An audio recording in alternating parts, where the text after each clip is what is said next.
Olá, bem-vindos.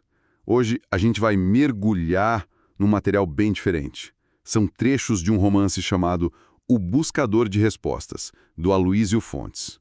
Um título bem direto, né? Muito. E a capa já diz muito. Tem uma porta se abrindo, um livro que vira um ponto de interrogação e o subtítulo é uma promessa.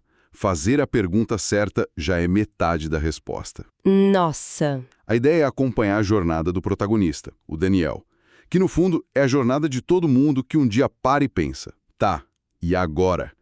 A gente quer entender como essa simples mudança no jeito de perguntar pode virar o jogo da vida, sabe? E é um ponto de partida muito interessante, porque o livro já avisa logo de cara que não é uma busca religiosa no sentido tradicional. Exato. É mais um convite para uma escuta da alma, como o autor chama.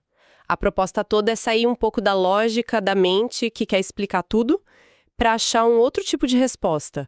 Uma que, segundo ele, só aparece no coração em paz. É uma viagem para dentro, né? Totalmente. Então vamos para o começo dessa viagem. O livro apresenta o Daniel num momento bem particular. Ele é um engenheiro aposentado, a vida toda certinha, organizada. A famosa ordem. Isso, ele chama de ordem. Acorda na mesma hora, toma o mesmo café, aquela rotina que um dia foi segurança, mas que agora parece oca. Tem uma imagem no livro que me marcou muito. Diz que a vida dele estava empalhada. Uau, que forte! É. Por fora estava tudo ali perfeito, mas por dentro não respirava mais. E o fascinante é que esse vazio do Daniel não vem de uma frustração de não ter conseguido algo. Não, pelo contrário. Exatamente, é o contrário. Vem porque ele conquistou tudo. A identidade dele foi construída em cima de papéis, sabe? O engenheiro, o provedor. Quando a aposentadoria tira o principal papel, o de engenheiro, a estrutura inteira balança. Faz todo sentido. Ele se sente como um viajante pronto para partir, mas sem destino. A identidade que sustentou ele por décadas simplesmente se esgotou. E acho que muita gente se identifica com isso, mesmo sem estar aposentado. Com certeza. A gente cria essas identidades, essas armaduras, e elas funcionam por um tempo. Mas e quando a batalha acaba? Ela só fica pesada, sem propósito. É nesse cenário que ele faz uma coisa muito simples, mas que muda tudo. Pega um caderno em branco, escreve uma única pergunta. O que estou buscando? E o ato de escrever, ele é crucial aqui. Não é só pensar na pergunta. Não mesmo. O livro diz que, ao escrever, era como se ele estivesse começando uma conversa com alguém que ele mal conhecia. Ele mesmo. O caderno vira um espelho. E em outro momento ele anota algo tipo: estou procurando algo que faça sentido agora, porque o que fazia antes já não faz mais. E colocar isso no papel é um ato de coragem, né? Muita.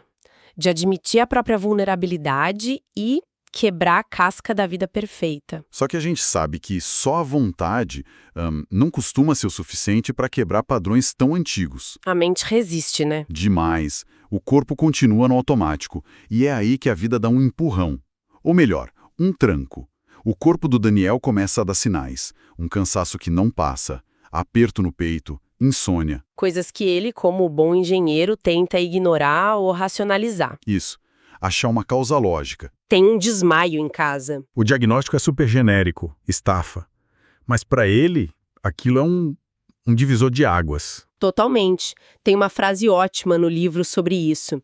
Diz que era como se o corpo tivesse dado voz ao que a alma vinha sussurrando há semanas. Para, olha, escuta. Que perfeito. A dor física vira a manifestação de um esgotamento existencial. E o mais interessante é como ele reage. Pois é, os conselhos que ele recebe são os de sempre. Vá viajar, ocupe a cabeça. Encontre um hobby, basicamente, se distraia. Exato, fuja de si mesmo. Mas ele percebe que não quer mais distração. A dor forçou uma pausa que ele nunca se permitia. Tem uma cena curta, mas genial, dele sentado numa praça. Aí um senhor desconhecido senta ao lado e fala: às vezes, a gente precisa sentar por fora para sentar por dentro. Nossa, essa frase é... Me pegou de um jeito tão simples e tão profunda. É a síntese perfeita. A interrupção forçada pela dor obriga ele a mudar a perspectiva. E nesse período, ele acha outra ideia que consolida isso num vídeo que ele assiste. A frase era: a dor não vem para punir, ela vem para parar. Isso é fundamental. Muito. A dor deixa de ser uma inimiga para ser uma mensageira. Nas palavras do livro, ela vira um tipo de professora dura, mas justa. A dor foi a porta, então. Mas a escuta se torna o caminho. Gosto dessa ideia. Exato. Mas é tão difícil ver a dor como professor enquanto a gente está sentindo, né? Sem dúvida. O livro dá alguma pista de como fazer essa mudança na prática ou é algo que só acontece depois que passa? Ótima pergunta. O livro sugere que não é um processo intelectual, sabe? De se convencer de que a dor é boa. Entendi. É mais um ato de rendição. Em vez de lutar contra a dor com mais barulho, ele é forçado a ficar quieto com ela.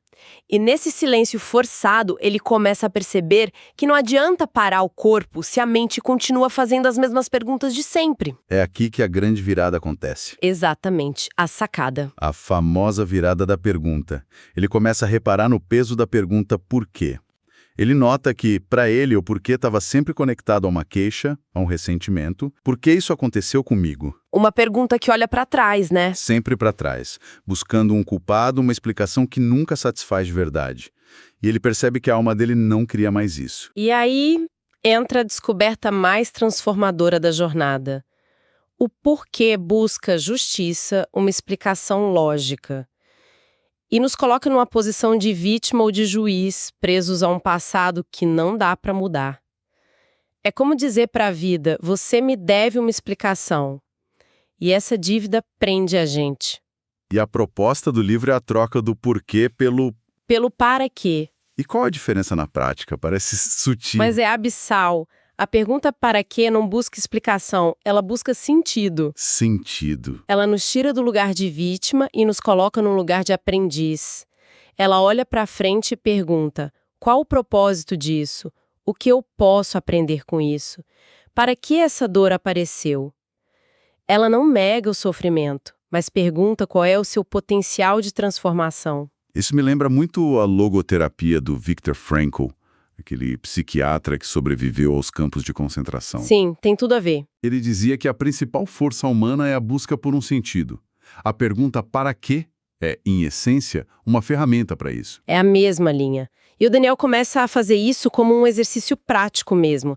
Ele literalmente reescreve as perguntas no caderno. A pergunta: por que eu perdi aquela oportunidade de trabalho? Vira: para que eu precisasse aprender a confiar mais no meu caminho? E a pergunta que o assombrava: por que essa dor e esse vazio apareceram? Vira: para que eu finalmente prestasse atenção em mim?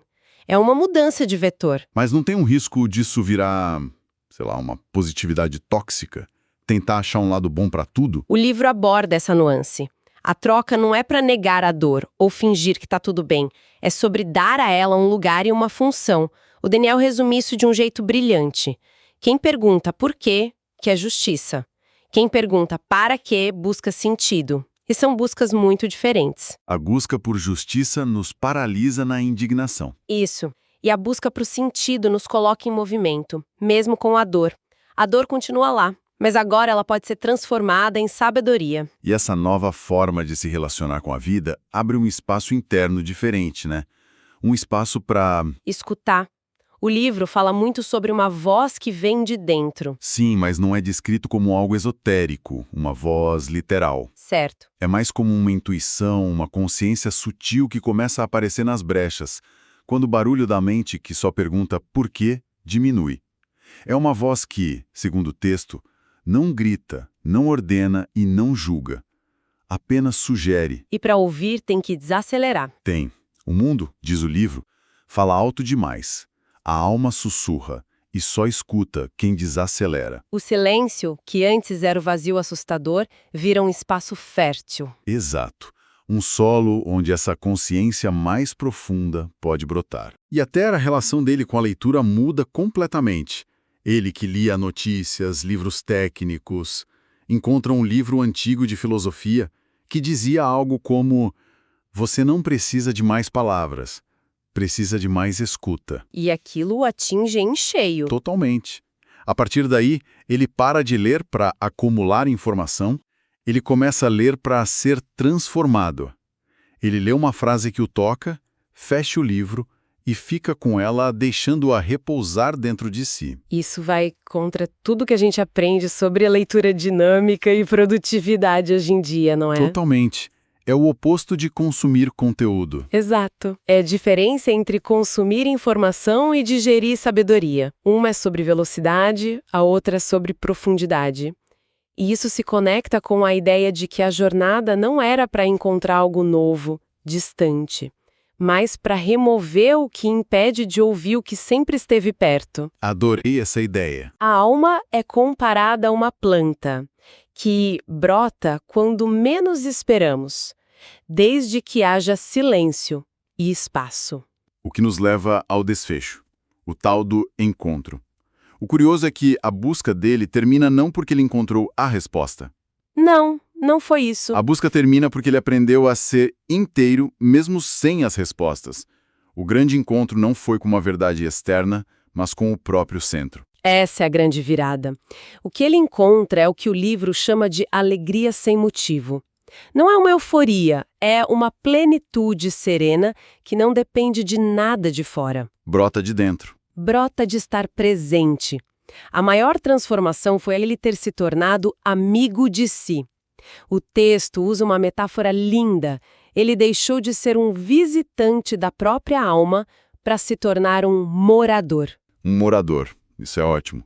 Ele parou de se procurar. E essa mudança de estado se reflete na conclusão de que o buscador que se encontrou não é alguém que parou de caminhar, é alguém que caminha com leveza. A busca deixou de ser um fardo ansioso para virar uma caminhada curiosa. Ele não procurava mais um destino. Porque ele já estava em casa. E a frase final que ele anota no caderno, ela sintetiza tudo de forma perfeita. Qual era? A jornada me trouxe de volta. E no caminho, descobri que não precisava encontrar Deus, nem respostas, nem sentido. Precisava apenas me encontrar presente no que já era sagrado. A vida. Puxa! No fim, a resposta que a alma dele buscava não veio em palavras, mas em paz, em presença. Se a gente for amarrar tudo, a jornada do Daniel é um mapa.